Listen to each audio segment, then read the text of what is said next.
कर्जतमध्ये मिसळ कुठे चांगली मिळते हा प्रश्न आला की एकच उत्तर, भाई शिंदेंची मिसळ. झणझणीत मसाला, अस्सल घरगुती चव आणि प्रत्येक घासात वाह असं म्हणायला लावणारा स्वाद. शिंदेंची मिसळ म्हणजे चवीची खरी ओळख. कर्जतला आलात आणि भाई शिंदेंची मिसळ खाल्ली नाही तर तुम्ही मिसळची खरी चव अजून चाखलेलीच नाही. तर आजच या, कर्जतची मिसळ म्हणजे भाई शिंदेंची मिसळ. अधिक माहितीसाठी संपर्क 9067208163. रायगड जिल्ह्यातील कर्जत तालुक्यातील 96 एकर आदिवासींची जमीन टोरेंट पॉवर कंपनीच्या घशात घालण्याच्या निषेधार्थ आज कर्जत तहसील कार्यालयावर जनजागृती कष्टकरी संघटना यांच्या वतीनं मोर्चा काढण्यात आला. आदिवासींच्या वहिवाटीच्या जमिनी आणि पिढ्यानपिढ्या कसत असलेल्या जमिनी टोरेंटच्या घशात सरकारनं घातल्यात. या आमच्या कसत असलेल्या जमिनी आम्हाला परत कराव्यात. तहसीलदार यांनी ₹30ला 99 वर्षांच्या करारावर दिली आहे. त्या आम्हाला विश्वासात न घेता तहसीलदार यांनी दिल्या. त्या जमिनी परत मिळाव्यात अशी मागणी आक्रोश मोर्चात आदिवासींनी केली.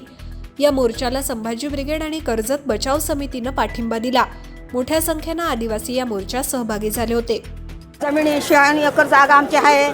आज आम्ही 5 गावचे लोक आहेत तिथे उपस्थित. बाजूची पण माझी बंधू बहिणी आलेले आहेत. ही जागा आम्हाला जीवन जगण्यासाठी आहे. जीवन जगण्यासाठी आहे म्हणून आज आम्ही जीवन घेऊन इथे आलेले आहेत, धावत पळत, की आम्ही जगायचं कसं काय म्हणून आम्ही इथे आलेले आहेत. ही जाग्यावरती जरी कोणी त्यांनी जर आम्ही जर सांगून सुद्धा जरी तिथं काही त्यांनी जर केलं तर आम्ही आदिवासी बांधव कधीच गप्प बसू शकेल नाही. आणि मग ते काय तिथं त्यांचं काय झालं तिथं आमची लोक जर गेली तर ते काय सांगणार, चोरीचे आरोप लावणार, आम्हाला आतमध्ये टाकणार, पोलीस लोक आम्हाला मरमून मारणार आमचा गुन्हा नसताना. म्हणून हे मी सांगते तुम्हाला, आज आमच्या जमिनीमध्ये आमची सत्ता, आम्हीच राहणार, आम्हीच जगणार, आम्हीच हे करणार. आम्ही सरकारच्या ताब्यात देऊ शकेल नाही. तोरणची भाषा, तोरण तिथं आले, कुठला तोरण आहे ना कुठला वेळ आली तर आम्ही तोरण पण मोडू शकेल. आम्ही मागे सरणार नाही, आम्ही मरू पण जमीन सोडणार नाही. आम्ही तिथे जन्मले आहे त्या जागाचे. आजकाल ह्यांनी कायदे काढून कायद्यामध्ये आमची जमीन घेतात. आम्ही काय उपाशी मरायचं काय तिथे? पोरं बाळ आमची उपाशी ठेवायची काय? एवढे पैसे तेवढे लालची लावतात, पाठीशी दुसरे लोक आणतात आणि त्यांना हे करून मग ताई असं होईल, ताई तुम्हाला काय मिळेल, ताई तुम्हाला अमकं भेटेल, ताई मजुरी भेटेल, तुम्ही सुखी व्हाल. आणि मग तिथं आमच्या जीवावरती दुसरे लोक उठतात. अशी आम्हाला फसवणूक होते.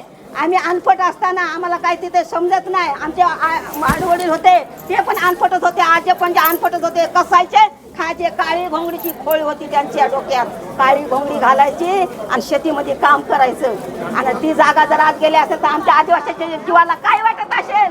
आणि काय ह्या मागण्या जसं आमच्या कानावर आलंय तसं आम्हाला झोप लागत नाही का? आम्हाला जेवण जायत नाही का? आम्हाला काय होत नाही, काय होतंय काय नाही, काय होतंय काय नाही. आणि ते पण त्यांनी वेगळे प्रकाराचं तिथे काढलेले, धरणे काढलेले आहेत, हे ते काढलेले आहेत. मग आम्ही कुठे जगायचं? आम्हाला एक उत्तर असं मिळालं, तुमच्या ना मंत्र्यांची घरं लोटल्यात, आम्ही आमदारांची घरं लोटले, तुमचं काय केव का आले, तुमची पण लोटू, असं पण आम्हाला उत्तर मिळालेले आहेत. मग सांगा आता तुम्ही आम्ही काय करणार? म्हणजे घेणारच असा आमचा निर्णय आहे. हे मी तुम्हाला ठामपणे सांगते. आम्हाला हे फसवले जातात, कोण पण येतात, काय पण सांगतात. आमची भोळी माणसं. आता सांगितलं त्या भाऊंनी की सही करायची नाही, कागदावरती कोण आलं तर कोण सांगल तुम्हाला एवढे पैसे देतो तेवढे पैसे. लाचार कोणाला व्हायचं नाही. आपल्याला जमीन वाचवायची आहे ना तर लाचार कोणाचं व्हायचं ना, कोणाच्या संगतीला फिरायचं नाही. आपण का त्यांच्या जीवन जगत नाही, आपण कष्ट करून जीवन जगवतोय. ह्याच्यावरती ध्यान ठेवा. आज मी आज आहे तर उद्या नाही. माझं काय होईल काय नाही काय सांगू शकेल नाही. पण या जमिनीसाठी ना मला फाशीला घेतलं तरी मी जाईन, पण मला जमीनच पाहिजे. माझ्या एवढी जनता आहे. निर्णय जर नाही लागला तो पोरा बाळाशी आम्ही इथे आंदोलन करणार, धरणे धरून इथे थांबणार. कर्जत तालुक्यातील लाखाची वाडी येथील आदिवासी समाज हा आणि त्यांना साथ देण्यासाठी कर्जत आणि खालापूरचे बाकी कष्टकरी शेतकरी सर्व या मोर्चात सहभागी झाले होते. आणि या मोर्चा आम्ही लाखाची वाडीची 96 एकर जमीन जी शासनानं आदिवासींना जगण्यासाठी दिली होती, जी जमिनीवर आमचं गुजराण होते, उपजीविका चालते. आणि आजही त्या जमिनीत आमची घरं आहेत, आमची झाडं आहेत, आमची स्मशानभूमी आहे. आणि भविष्यातील आमच्या मुलाबाळांना घर बांधण्यासाठी जागा आम्ही राखीव ठेवलेली आहेत. ही जमीन शासनाचे प्रतिनिधी म्हणून इथं काम करत असलेल्या तहसीलदारांना ही जमीन टोरंट कंपनी म्हणजे जे काही टोरंटचं धरण होतं आहे या धरणाच्यासाठी ही 96 एकर आदिवासींची जमीन 30 वर्षाच्या करारानं ती तोरण कंपनीला दिलेली आहे. याचा विरोध करण्यासाठी आज आम्ही इथं जमलेलो आहोत. त्यासोबतच तोरणचे धरण होतं आहे, त्या धरणालासुद्धा आमचा विरोध आहे हे सांगण्यासाठी आम्ही इथं आलेलो आहोत.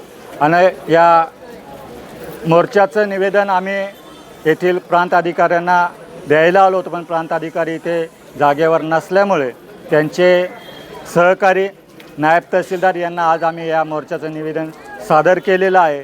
आणि त्यांनी आम्हाला आश्वासन दिलेलं आहे की आम्ही तुमच्या भावना आणि तुमचं निवेदन आम्ही वरिष्ठांपर्यंत पोचू. एकदा शासनाला सांगू इच्छितो की जर आपण आमच्या या मागण्या तातडीनं मंजूर केल्या नाहीत, आमची 96 एकर जमीन आम्हाला परत मिळाली नाही, तर आम्ही पुन्हा एकदा उग्र स्वरूपाचे आंदोलन याच ठिकाणी करू. एवढं